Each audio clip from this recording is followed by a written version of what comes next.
Hello friends, कैसे आप सब लोग। फ्रेंड्स, आज हम इंग्लिश के एक इम्पोर्टेंट टॉपिक लेकर आए हैं। इंग्लिश में कोई भी एग्ज़ाम हो उसमें वोकेबुलरी का योगदान बहुत ज़्यादा होता है। तो वोकेब के अंदर आपके antonym, synonyms, one word substitution, idiom, phrases वगैरह आते हैं। तो आज ऐसे हम एंटोनियम सिनोनियम्स की एक सीरीज जारी कर रहे हैं जिसमें आपको डेली 25 से 30 एंटोनियम सिनोनियम्स रोज़ मिलेंगे। और अगर आप इन्हें रोज़ाना करते हो तो मुझे नहीं लगता किसी भी एग्ज़ाम में कोई भी एंटोनियम सिनोनियम्स आता है आप उसे करे बिना रह पाओगे। लेकिन ये तभी पॉसिबल है जब आप इसकी ज़्यादा प्रैक्टिस करो। If you do not practice at home then if you read any of the following in a short way there is no benefit to it. So guys, it's my personal suggestion to you, you should practice them more and more. तो चलिए आज बात कर लेते हैं important antonym synonyms की, जो हर exam में कम से कम 2-3 बार पूछे गए हैं। पहला सिनोनियम्स, पहला डिफर। देखिए, जब भी आप बाइक चलाते हो या स्कूटी चलाते हो और एकदम आपकी उसमें बाइक में डीपर होता है, वो जब भी आप मार दो तो सामने आने वाला समझ जाता है कि ये स्पीड में है और रुक नहीं सकता। तो अपनी जो साइड है वो चेंज कर लेता है या साइड को बदल लेता है, टाल देता है और दूसरी तरफ चलाना शुरू कर देता है। तो डिफर से आप याद कर लीजिए, जब भी कोई चीज़ आपको टालनी हो या कैंसिल करनी हो या पोस्टपोन करनी हो तो इसका आंसर हो जाएगा डी, डिफर का पोस्टपोन। Second, course. देखिए, चाहे एसएससी की तैयारी कर रहे हो, डीएसएसबी कर रहे हो या सीटेट वगैरह की किसी भी एग्ज़ाम की तैयारी कर रहे हो, हर किसी का कुछ ना कुछ कोर्स दिया होता है। तो आप इसे ऐसे याद कीजिए, जो भी कोर्स दिया होता है वो हमारा हमेशा रफ ही मिलता है। तो इसे कोर्स को आप शॉर्टकट ट्रिक में याद कर लीजिए कि कोर्स हमेशा हमारा रफ ही मिलेगा, यानी खुरदुरा। इसका हिंदी में अगर आंसर किया जाए तो होएगा खुरदुरा। Third, diligent. देखिए, इस वर्ड में दो वर्ड बनने हैं, दिल्ली प्लस जेंट। ये शॉर्ट ट्रिक से मैंने बनाए हुए हैं। जो दिल्ली के जो जेंट होते हैं वो बहुत ही हार्ड वर्किंग होते हैं। अब देखिए, अदर स्टेट के कुछ होंगे वो नहीं मानेंगे इस बात को, लेकिन एक शॉर्ट ट्रिक के लिए बना लिया है कि भाई चलिए मान लेते हैं दिल्ली के जो जेंट होते हैं वो बहुत ही हार्ड वर्किंग होते हैं, मतलब बहुत मेहनती होते हैं। तो इसका सिनोनिम्स हो जाएगा हार्ड वर्किंग। इसे आप ऐसे ही याद कर लीजिए कि दिल्ली के आदमी बहुत मेहनती होते हैं। दिल्ली वालों के लिए तो अच्छी बात है, उनके लिए पॉजिटिव साइन आया। चलिए नेक्स्ट देखते हैं। अगला है जेनोन। देखिए, ये जो जेनोन आया हुआ है ये काफ़ी एग्ज़ाम में इसकी फुल फॉर्म स्पेलिंग भी पूछ ली जाती है। तो आप इसकी स्पेलिंग भी साथ के साथ याद कर लीजिए, क्योंकि एक दो एग्ज़ाम में पूछी गई है इसकी स्पेलिंग, जेनोन की स्पेलिंग। तो इसका आंसर हो जाएगा जेनोन। आप सबको पता ही होता है जेनोन क्या होता है। जेनोन रियल, मैं काफ़ी बार अपनी वीडियो में यूज भी करता हूँ। ऑथेंटिक, अगर जेनोन का रियल आ जाए, रियल ना हो तो ऑथेंटिक आ जाए, तो इसका सिनोनिम्स ही हो जाएगा। चलिए नेक्स्ट देखते हैं। पेल। देखिए, आपने देखा होगा अपनी जो आपस में लैंग्वेज यूज करते हो कि उसने उसे पेल दिया। तो आप ये ध्यान कर लीजिए, जब भी कोई किसी को पेलेगा तो वो हमेशा बाल्टी से पेलेगा, बकेट से पेलेगा, क्योंकि बाल्टी को बकेट बोलते हैं। तो उसने उसे किससे पेल दिया, बकेट से पेल दिया। तो ये शॉर्ट तरीके से आप याद कर लीजिए, इसका आंसर हो जाएगा फिर बकेट। उसने उसे बकेट से पेल दिया। Next, most important, abundant. पता नहीं एग्जाम में कितनी बार पूछा गया है, शायद 6-7 बार तो मैंने देख लिया होगा। डिफरेंट डिफरेंट एग्जाम में पूछा गया है अबुंडेंट। तो इसे थोड़ा आप याद कर लीजिए कि अब्बू ने सारे दांत तोड़ दिए, अधिकतर दांत अब्बू ने हमारे तोड़ दिए। तो इसे आप इस तरीके से याद कर लेते हैं कि, तो इसका मतलब हो जाएगा अधिकता या प्रचुर मात्रा में, यानी अब्बू ने हमारे ज़्यादातर दांत सब तोड़ दिए, अधिक जो है। तो इसे आप ऐसे भी याद कर सकते हैं। इसका आंसर हो जाएगा प्लेंटीफुल। देखिए, ज़रूरी नहीं है जो मैं ट्रिक आपको बता रहा हूँ आप उसी तरीके से याद करें। ये मैंने अपनी तरफ से बनाई हुई है, इसलिए मैं आपको बता रहा हूँ। अगर आपको कुछ अपने हिसाब से कुछ और लगता है तो आप वो भी अप्लाई कर सकते हो। तो आपकी चॉइस है ये, आप कौन सा करोगे।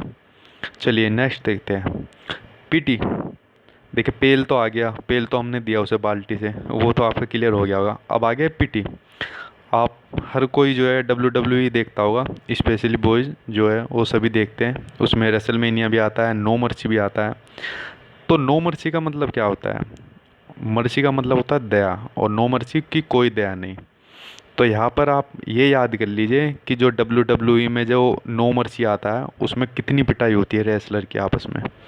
तो इन दोनों का आप ऐसे कनेक्ट कर सकते हो, पीटी और मर्सी यानी दया। ये शॉर्ट ट्रिक बनाई है मैंने, आप ये से याद कर सकते हो। Next, tedious.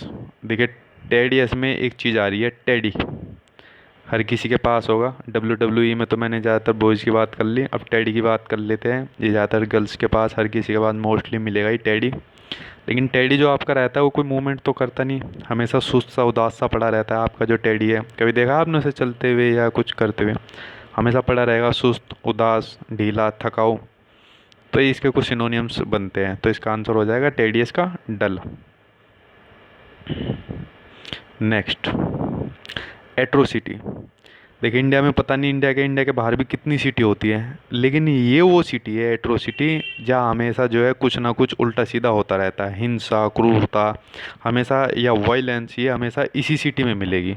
तो आप इसे ऐसे याद कर सकते हो कि जो एक एट्रोसिटी है, पूरी दुनिया में एक ही ये सिटी है जहाँ पर हमेशा वायलेंस होता रहता है। नेक्स्ट, 45। देखिए आप इसे थोड़ा इस तरीके से देख सकते हैं, 45 ये अपना एक मैथ का भी नंबर बनना है 45। तो इससे भी याद कर लीजिए कि जो 45 है इसे बोलते हैं मजबूत करना, मजबूत, स्ट्रेंथ, पावर। तो इसका आंसर हो जाएगा डी, 45 का। ये अपने तरीके से भी कर सकते हो आप इसे, मैंने ये सूटेबल लगा तो ये कर लिया। तो ये बात हो गई सिनोनियम्स की, जो अभी तक एग्जाम में 2-3 बार कम से कम पूछे गए हैं। अब बात कर लेते हैं एंटोनियम्स की। पहला है टर्मिनेट। आप सब लोगों ने ज़्यादातर ने टर्मिनेटर मूवी देखी होगी। तो अब टर्मिनेटर मूवी के जितने भी पार्ट है ऑलमोस्ट सभी ख़त्म हो गए हैं, अब कुछ ना कुछ नया ही पार्ट आएगा।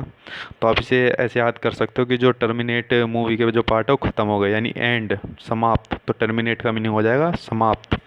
तो इसका अगर एंटोनियम से बात की जाए तो टर्मिनेट का हो जाएगा बिगिन, यानी शुरुआत। चलिए नेक्स्ट देखते हैं, सक्सेसर। अब इसे पढ़ने के बाद कुछ लोगों ने अभी तक ए ऑप्शन देख के इसका आंसर भी लगा लिया होगा अपने माइंड में, लेकिन इतनी जल्दी नहीं करनी है फ्रेंड्स।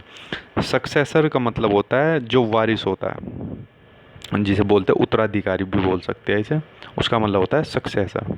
एक एग्ज़ाम में इसकी भी स्पेलिंग पूछी गई थी, तो आप इसे भी याद कर सकते हो। साथ के साथ स्पेलिंग याद करते चलिए, क्योंकि अगर आप स्पेलिंग अलग से याद करोगे तो उसमें बहुत ज़्यादा हो जाएगा और आप उसमें कंफ्यूज भी हो जाओगे बहुत ज़्यादा।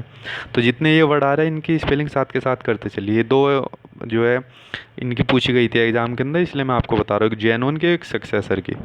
तो होता है हमारे, इसका मीनिंग होता है वारिस, उत्तराधिकारी। तो इसका एंटोनियम्स हो जाएगा सी, प्रेडिसेसर, यानी जो हमारे पूर्वज होते हैं, बड़े बूढ़े जो है पूर्वज। Next, contradiction. आप सब लोगों ने सुना भी होगा कॉन्ट्राडिक्शन के बारे में, लेकिन सुना ही होगा, इसका मीनिंग नहीं पता होगा। कॉन्ट्राडिक्शन होता है मतलब किसी का विरोध करना, या बात की जाए थोड़ी और शुद्ध भाषा में अगर मैं बात की जाए, खंडन करना। तो अगर इसके एंटोनियम्स की बात की जाए इसके, यानी इसका उल्टा किया जाए, तो वो होगा उससे समझौता करना, यानी डी ऑप्शन हमारा सही है, एग्रीमेंट। तो कॉन्ट्राडिक्शन का हो जाएगा एग्रीमेंट। नेक्स्ट, वेग। देखिए आपने देखा होगा जब हवा चलती है उसका जो वेग होता है वो किसी को दिखाई नहीं देता, हम सिर्फ महसूस कर सकते हैं कि हाँ हवा चल रही है, तेज़ चल रही है, मंदी चल रही है, ये भी बता देंगे। लेकिन क्या किसी ने देखा है वो किस स्पीड से चल रही है या उसका वेग क्या है? तो आप हमेशा इसे वेग को हवा के वेग से याद करिए कि वो बहुत ही धुंधला होता है, अस्पष्ट होता है, हम उसे देख नहीं सकते। तो अगर उसका अपोजिट पूछा जाए वर्ड तो वो हो जाएगा क्लियर। तो वेग से आप ये याद कर लीजिए, हवा का जो वेग होता है वो हमेशा अस्पष्ट होता है, धुंधला होता है। चलिए नेक्स्ट देखते हैं, सैलो। आपका पता होगा सैलो, ऊपरी सतही, इसका हो जाएगा डीप। ये तो आसान है, ऑप्शन डी हो जाएगा इसका। Next, virtue. आप सब जितने भी स्टूडेंट हो, बॉयज हो या गर्ल्स हो, जितने भी हो, हर कोई वर्त रखता होगा। तो वर्त के देखिए फ़ायदे ही फ़ायदे होते हैं। अगर आप इसके बेनिफिट ले, अगर अपनी हेल्थ से रिलेटेड, तो उसमें बेनिफिट है। अगर आप इसे दूसरे पर्पज़ से देखें, अपने धर्म के हिसाब से देखें, तो रिलीजन में भी हर कोई इसका फ़ायदे ही फ़ायदे है, कुछ ना कुछ उन्हें मिलता ही है, इसलिए व्रत रखते हैं। तो एक पॉजिटिव ट्रेड्स है कि कुछ ना कुछ व्रत का मतलब अच्छी बात ही मिलेगी, गुण मिलेगा, अच्छी चीज़ मिलेगी। तो इसके जितने बनते हैं वो बन जाएंगे। तो इसी से बनाया व्रत से बनाया ये वर्ड जो है वर्च्यू, बनाया नहीं है, मैंने बनाया है, तो इसे आप शॉर्ट ट्रिक में याद कर सकते हो। वर्चू का मतलब होता है गुण, अच्छाई। और इसका अगर अपोजिट वर्ड देखा जाए तो वो हो जाएगा वाइस, ऑप्शन ए। देखिए एक वाइस और होता है, वो कभी आप उसके अंदर कंफ्यूज हो जाए, VICE, जैसे वाइस प्रेसिडेंट या वाइस चेयरमैन, वो होता है उपाध्यक्ष। तो इन दोनों में आप चेंज थोड़ा याद कर लीजिए कि वो उपाध्यक्ष के लिए होता है और ये होता है बुराई के लिए। चलिए नेक्स्ट देखते हैं। बैरन, आपको पता ही होगा बैरन जो है ज़्यादातर को बंजर भूमि को लिए बोलते हैं बैरन जो है, तो इसका हो जाएगा फर्टाइल। नेक्स्ट डायनेमिक, आपको नाम से ही समझ में आएगा कि यार वो तो बहुत डायनेमिक है, वो बहुत चार्मिंग है, बहुत ही एनर्जेटिक आदमी है। तो डायनेमिक के बहुत सारे चीज़ निकल रहे हैं। अगर बात की जाए इसके अपोजिट वर्ड की, तो अपोजिट वर्ड होगा इसका स्टैटिक। स्टैटिक होता है जो मतलब कभी मूव नहीं करता, नॉट मूविंग, अनचेंजिंग। हिंदी में बात की जाए तो स्थिर। तो डायनेमिक का हो जाएगा ऑप्शन डी, स्थिर। नेक्स्ट देखिए आपका दिल्ली वालों का आ गया है। दिल्ली वालों के लिए एक बार फिर से खुशी की बात है, दिल्ली के जेंट कितने हार्ड वर्किंग होते हैं आपको ऊपर सिनोनिम्स में बताया गया था, लेकिन यहाँ इन्होंने अपोजिट वर्ड पूछा है। दिल्ली के लोग हार्ड वर्किंग होते हैं तो सब जानते हैं, लेकिन अपोजिट क्या हो जाएगा, लेजी, कि दिल्ली के लोग बहुत लेजी होते हैं। दिल्ली वालों टेंशन लेने की बात नहीं है, आप हार्ड वर्किंग ही रहोगे। नेक्स्ट बारबरस, देखिए आपने देखा होगा जब भी जो बॉयज होते हैं मोस्टली के घर में, अगर किसी की दाढ़ी बड़ी हो जाए या बाल बड़े हो जाए तो वो बार्बर के पास जाएगा, नाई के पास जाएगा। और मोस्टली के घर में हर किसी के यही ताना मिलता है कि ये देख जंगलियों की तरह ये क्या हो रहा है, जाके इसे बालों को अपने कटवा के आ जा नाई के पास, बार्बर के पास। तो इससे आप थोड़ा आइडिया लगा सकते हैं कि बारबरस का मीनिंग हो जाएगा जब कोई चीज़ अच्छी चीज़ के लिए ना कही जाए, मतलब असभ्य हो, जंगली हो, तो इसका मीनिंग हो जाएगा बारबरस का जंगली। बर्बर भी बोल सकते हो आप इसे, घिनौना, असभ्य। या आप कनेक्ट कर सकते हो नाई के जरिए और अपने जो है ये बालों से कनेक्ट भी कर सकते हो। एक इसमें एक सिनोनिम्स और भी पूछा जाता है, उसको आप साथ के साथ याद कर लीजिए। उसका मतलब है सेवेज, SAVAJ।